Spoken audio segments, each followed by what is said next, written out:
सारं निगमप्रचारं धर्मावतारं भृतभूमिभारं सदा विकारं सुखसिन्धुसारं श्रीरामचन्द्रं सततं नमामि।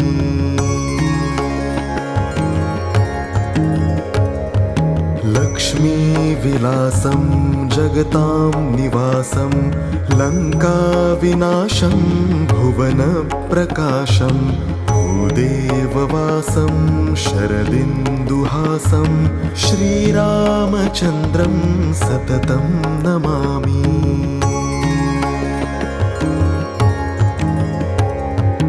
मन्दारमालं वचनेरसालं गुणैर्विशालं हतसप्ततालं क्रौव्यादकालं सुरलो